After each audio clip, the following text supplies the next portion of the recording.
So it looks like there's going to be enough signatures to have a successful recall of Governor Gavin Newsom. Man, I knew French laundry is expensive, but who would have thought it would cost a governorship? Ladies and gentlemen, welcome to Ruthless. Democrats are set to take control of the U.S. Senate, House, and the White House. This will go down as one of the most progressive administrations in American history. God willing, everything is on the table. You now can pass things without a filibuster threat. That's right. Oh, you'll regret this, and you may regret it a lot sooner than you think. You and I have a rendezvous with destiny. We'll preserve for our children this, the last best hope of man on earth, or we'll sentence them to take the last step into 1,000 years of darkness. Well, that's a banger. Shout out Dre Mike Dre on Twitter. Great follow for that joke. Absolutely crushed it. I was cracking up when I saw that one. But yeah, looks like Newsom's in a tough spot right now. He's in a tough spot. I'll tell you who's not in a tough spot, the Ruthless variety program. Right? The content's been really flowing lately. Like liberal hack tournament, that just took off. Man, it's the best time of year. I love it. I love the liberal hack tournament.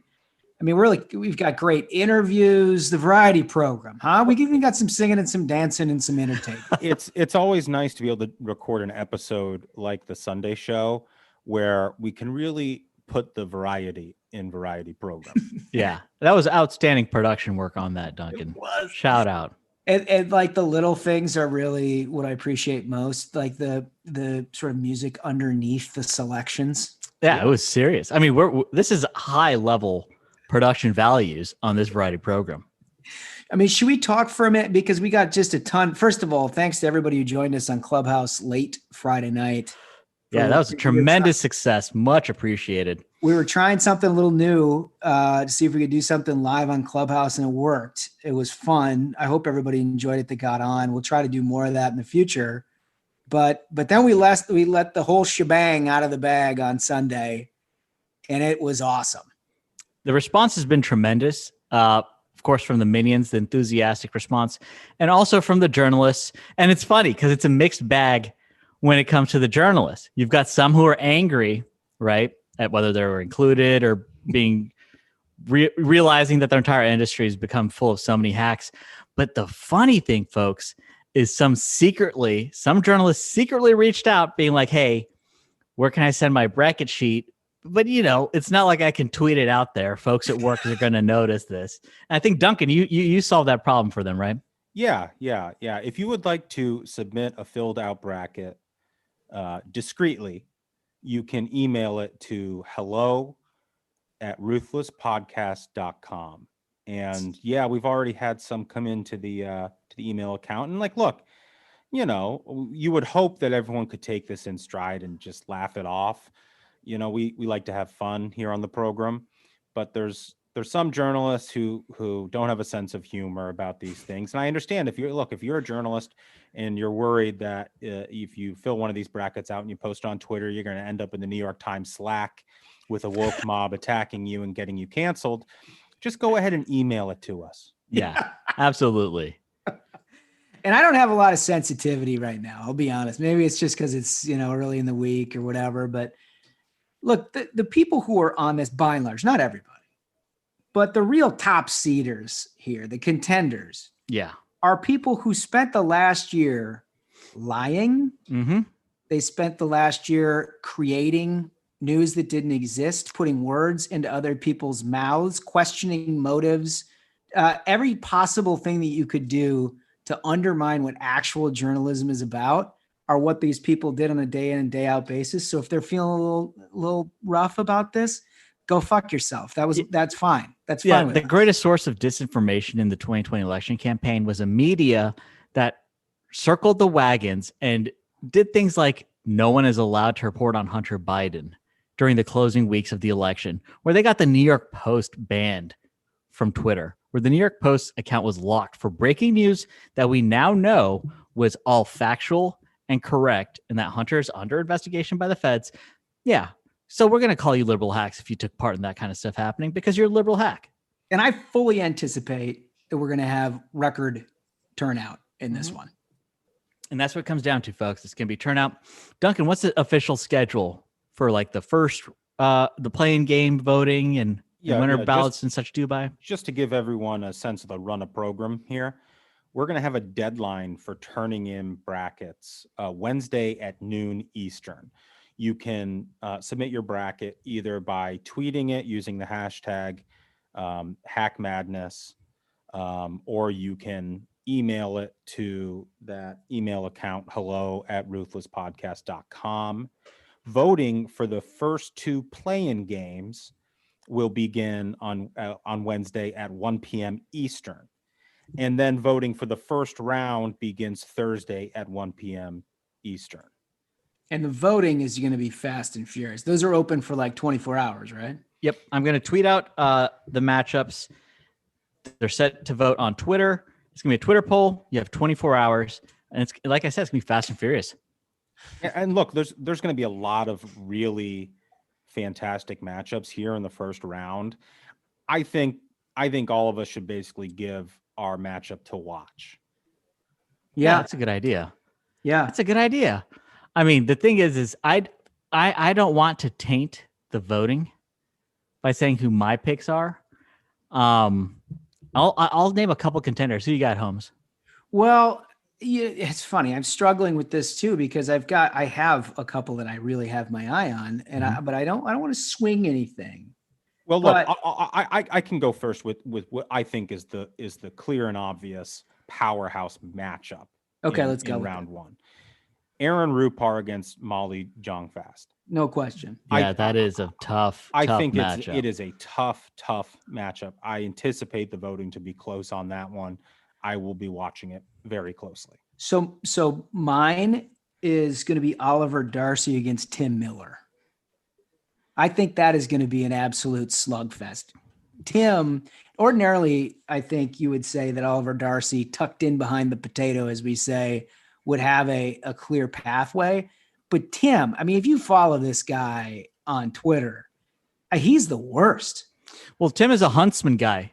You know, he's a John Huntsman guy. Everyone should know that. From the beginning, he's a Huntsman guy.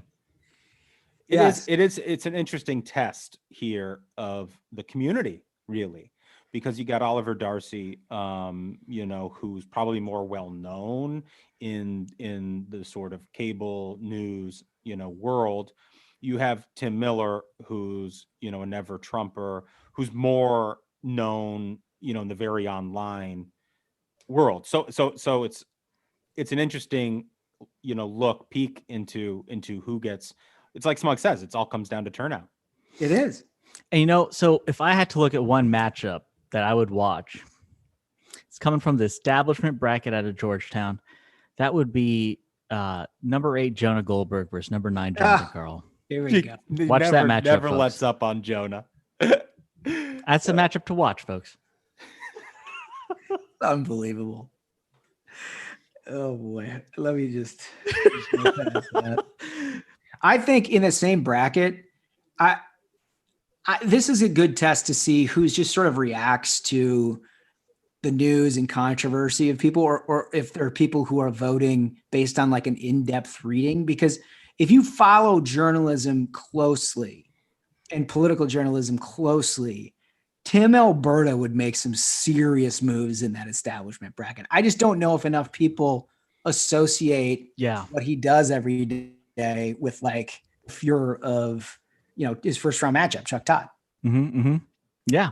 I mean, that's also a thing is like I'd been discussing earlier is if I feel like there are some paper tigers out there, like, folks who have a big, well-known name, but don't exactly have the actual hack body of work that some of these folks flying under the radar, like Sam Stein at 11 seed. Wow. That's a value pick right there. Some of these folks go through fly under the radar. He's got to go through Steve Schmidt. Tough matchups, man. These are tough matchups. Like there's a lot of talent in these teams. There's a lot of liberal hacks out there. I wouldn't say that this is not like a set, someone's going to steamroll through here. Who knows who gets hot when? Like, folks, if Chris Cuomo is a 2 seed, that's what I'm saying. That's going to tell you there's a lot of liberal hack talent out there. That's what I'm saying. I think he is undervalued at a 2. I think if you look at the other number 2s, right? Acosta, Saliza, Max Boot. No question, Cuomo is the toughest. Too. Yeah. I mean, No when question. it's really something like you think about a matchup, Maximum Boot is one of the kings of like takes. Constant perennial king of the hill challenger. Yeah. But still, I mean, Cuomo, the guy was hiding his brother, essentially just like killing the elderly with the giant Q-tip on air. That's kind of. You look at all the potential matchups. Who's taking out Cuomo? You know, I don't see it. It's going to come down to like Dowd or Crystal or somebody on the top part of that is that. I think based on this conversation, it seems to me that the establishment bracket is the most interesting in terms of anything is possible. Yeah. Well, and one thing here, when we put out the bracket, there was some criticism, as is inevitable. Who's missing, who's in, who's underseeded, who's overseeded. And what we've tried to remind folks is, look, these games aren't played on paper. Exactly. It all comes down to the voting. Yeah. And that's the important thing to remember. Seeds don't mean anything. No, they don't. They don't. The seeds don't mean anything. We didn't even talk about this before we started recording, but I'm interested if you guys in the aftermath of the selection committee producing these names, if there's anyone that you think just kind of got robbed this year. They're good question. First. I've got one personally that I thought about yesterday was Dana Milbank. I felt like Dana Milbank had a good body of work in 2020 and perhaps deserved a 16 seed. He'll have to try again next year. Well, when I was going back and looking at the bracket while I was filling out my bracket sheet, I thought there was one individual out there who really somehow we just overlooked, who's just consistently been pushing left-wing talking points, made a big name for themselves. And that's Ben Shapiro. Like the committee really overlooked it. It's not hard. He's a small guy, not hard to overlook.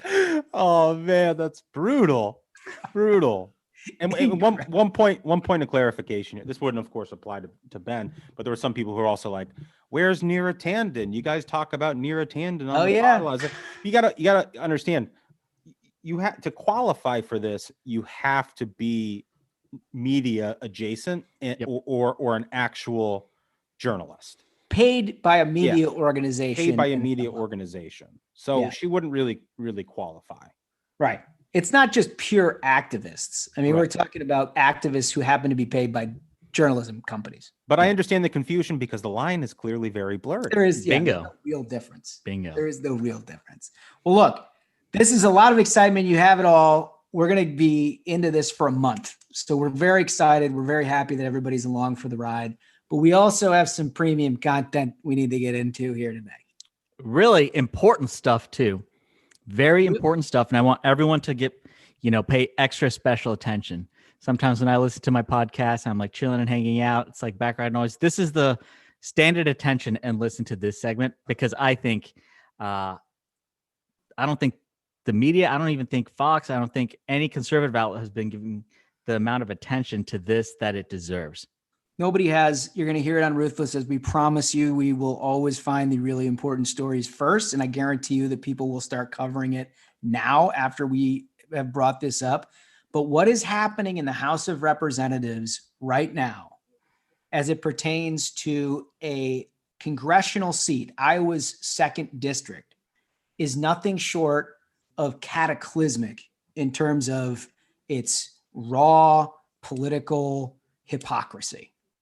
And so what's happening is a Congresswoman, Miller Meeks, a Republican who was elected last fall in a very, very close election that was ultimately certified, has now fallen victim to Nancy Pelosi and House Democrats.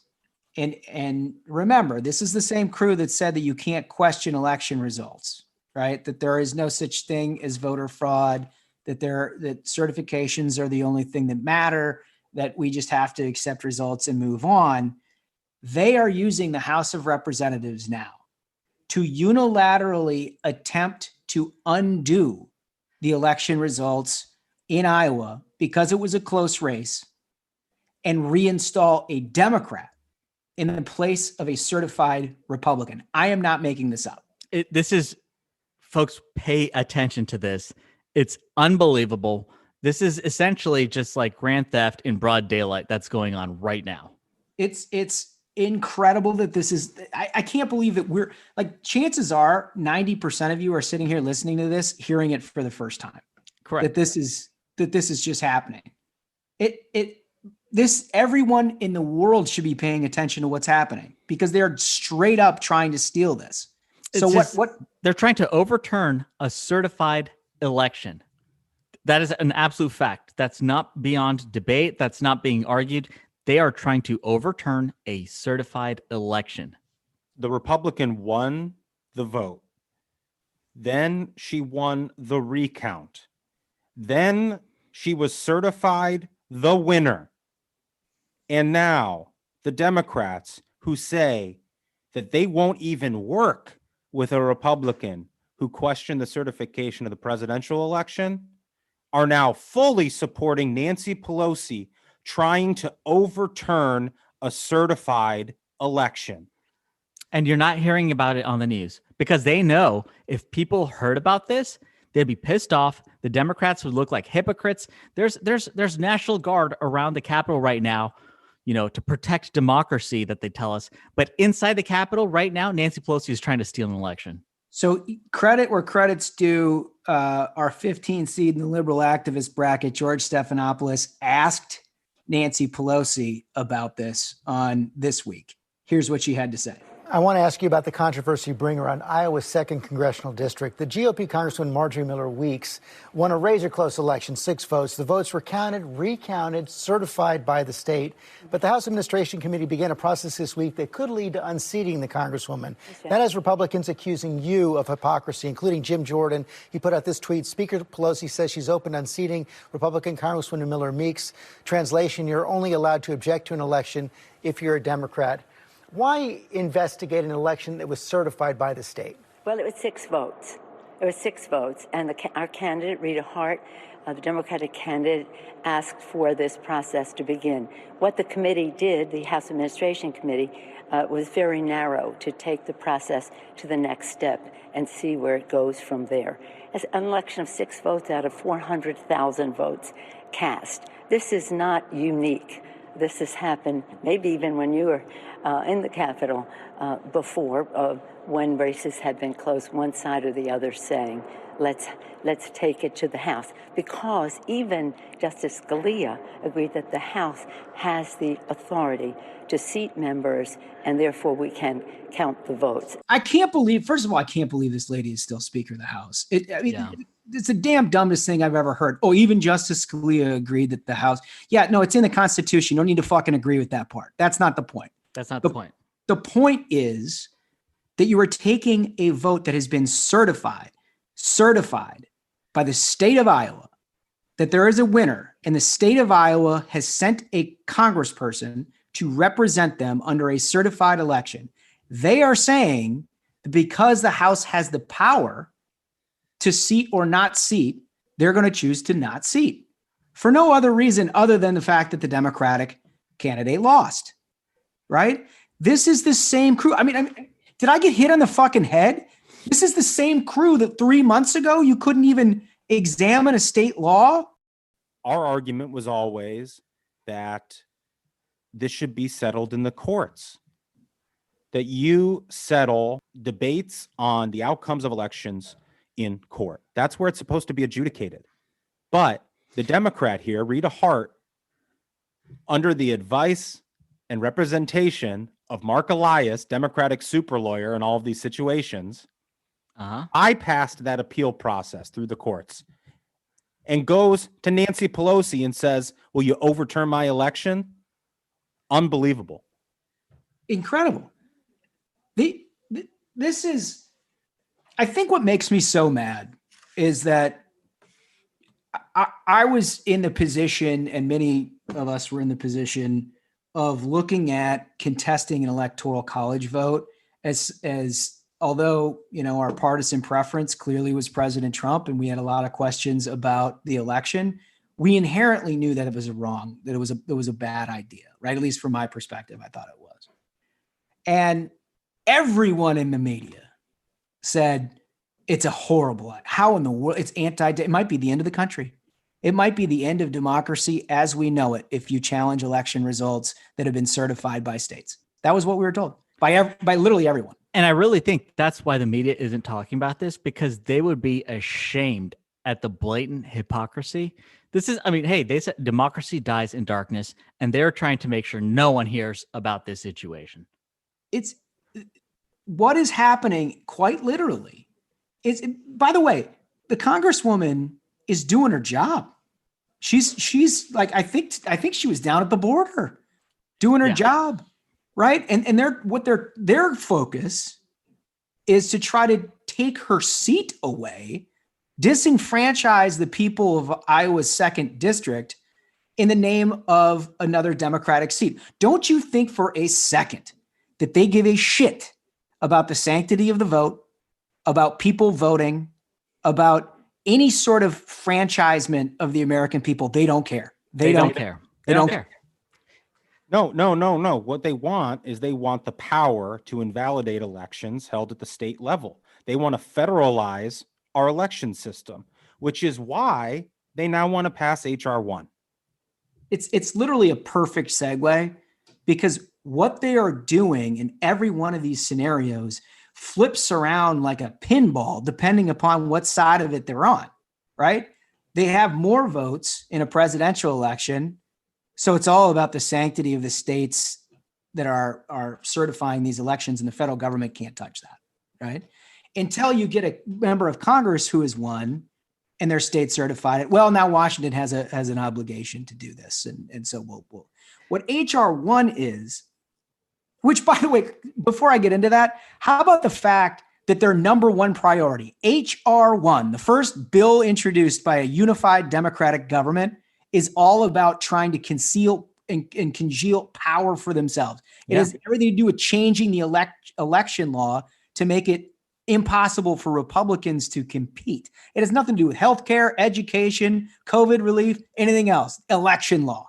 And that's the thing is, so as is typical now, they're going to say, if you don't agree with this, you're racist. This is a Jim Crow, Republican attack on democracy, trying to disenfranchise voters. Folks, this is essentially every shady thing you heard happened during the COVID election of like ballot curing, ballot harvesting, all this. Now they want to nationalize it. Your state right now, elections are managed at the state level. Nope. They want to federalize it to make sure that these folks like Nancy Pelosi can make sure that they have a hand in it. That's exactly what it is. And what makes it so infuriating, and this is the reason why Duncan and I were so fired up in the post-election discussion about the Johnny-come-latelys who all of a sudden had a problem with election law, while some of us have been on the front lines fighting this for like 10 years, is because what happened in 2020 at the state level has been attempted by House and Senate Democrats for decades. And there's only a few of us who've been around long enough to see it. And there's only a couple members who actually understand enough to know why it's such a bad idea.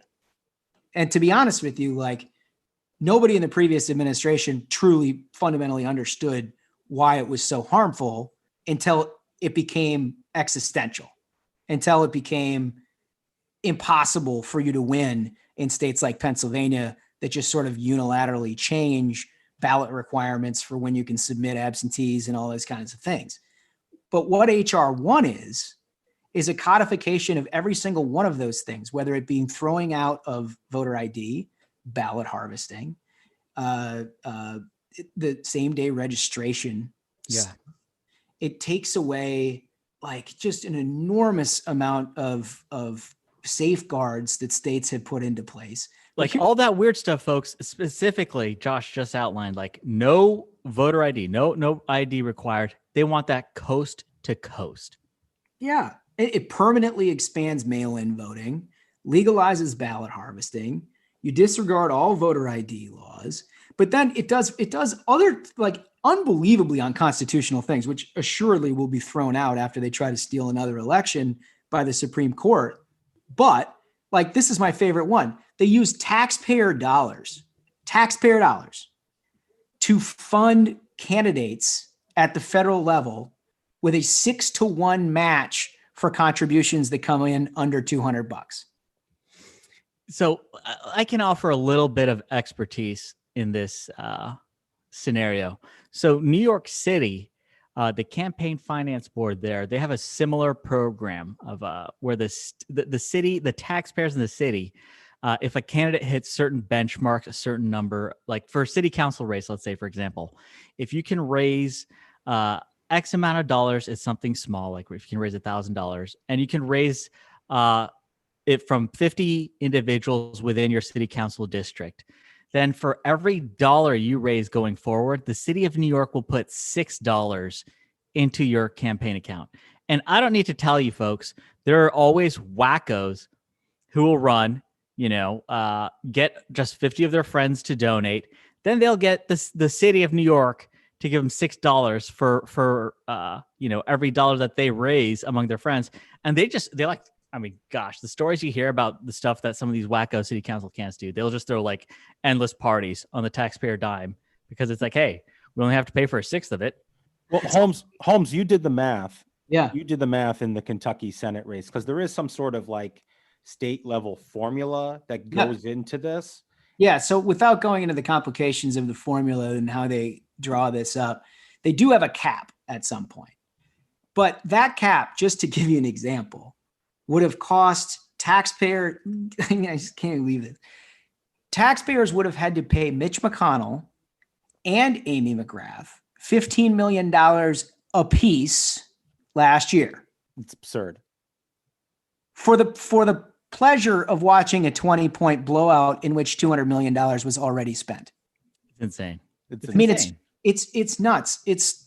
This is unbelievable liberal policy that is on the precipice of being enacted. And like, guys, this is all Joe Manchin and Kyrsten Sinema holding the filibuster away from this all becoming reality.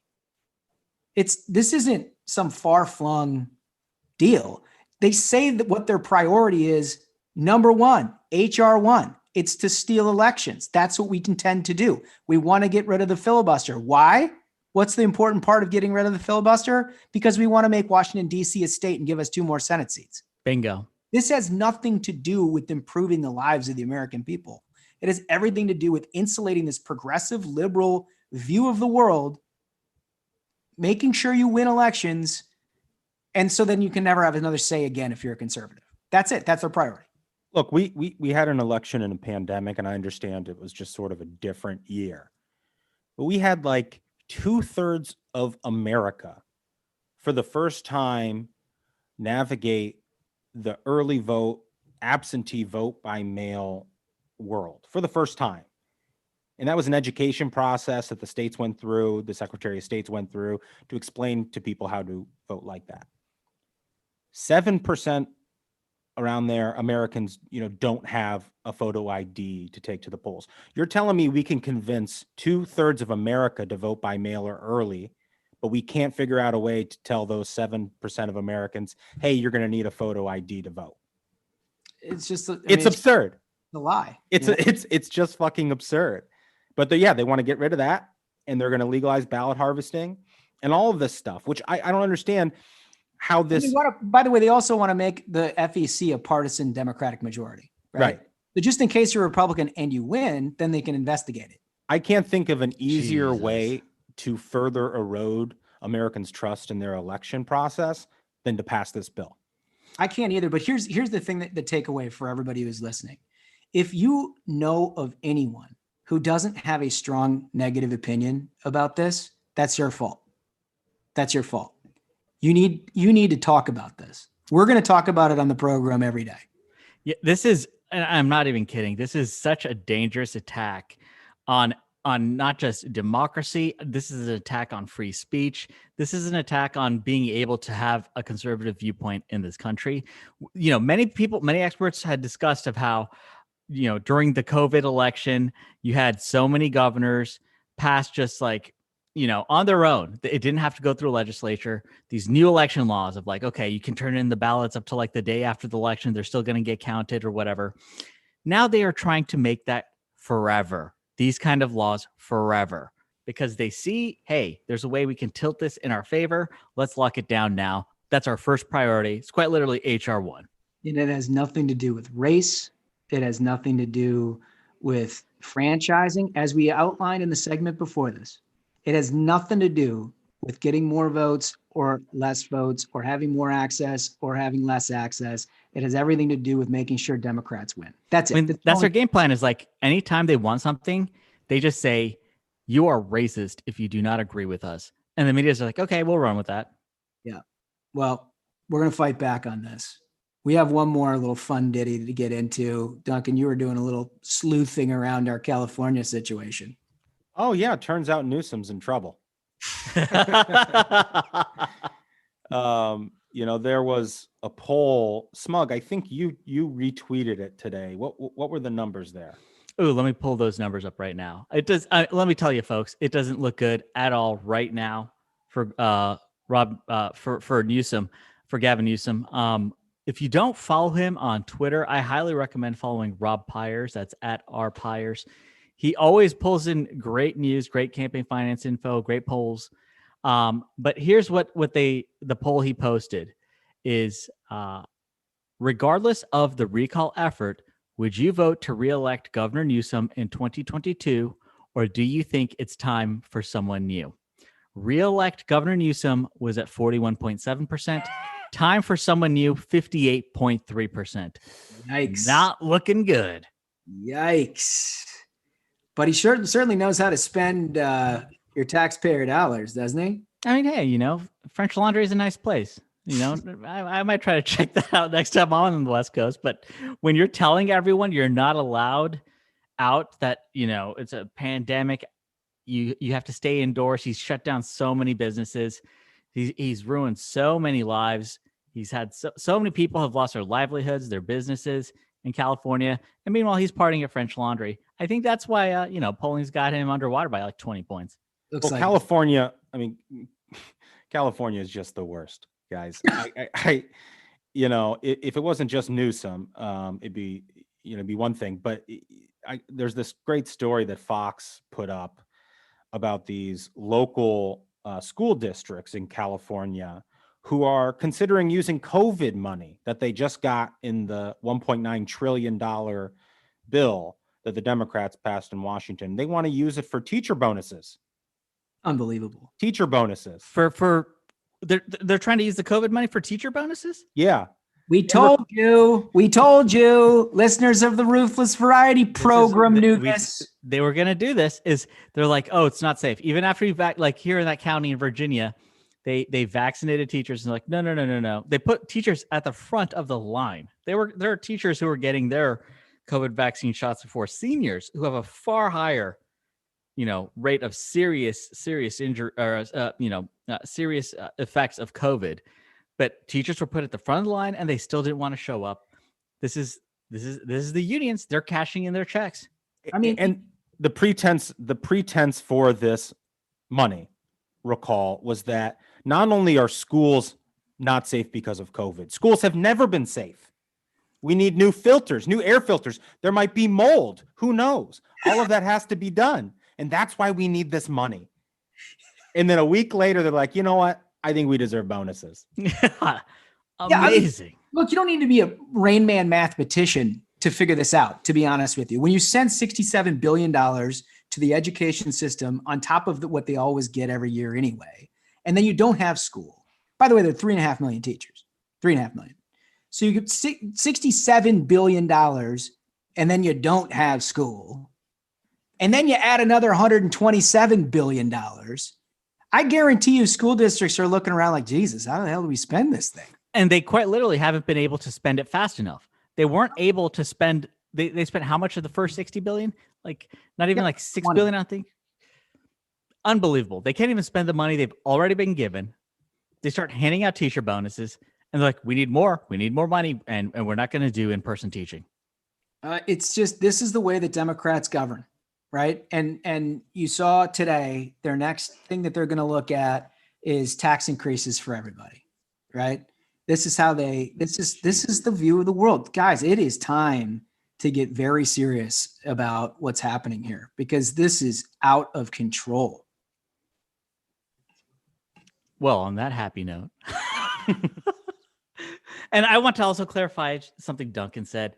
California itself is not the worst. I love the state. Its government is the worst. It's an absolute shame what the people there have to go through, because, I mean, LA is in a rough spot, but I still love going there. There's great folks who are stuck in this situation, and people are leaving that state. People are leaving California. You saw, not just in tech, not just like Elon Musk who's moving to Texas, but regular folks are just saying the cost of living is out of control. Crime is out of control. We got to I will redeem myself with one positive comment about California. Let's hear it. In San Francisco is one of my favorite bars in Haight-Ashbury, Toronado, which has a great beer, Pliny the Elder on that's draft, a good one. Yeah, on that's draft. A good beer. And an added benefit is after you enjoy the beer, you can step outside and take a dump on the sidewalk. And take a second look at you. I knew that was coming. I knew he was winding up for something the whole time. The whole time I was saying that. Well, you know what? I mean, we covered a lot of ground on this episode. I really I want to stress that Iowa 2 seat that Pelosi is trying to steal. Miller Meeks, not Meeks Mill, the rapper.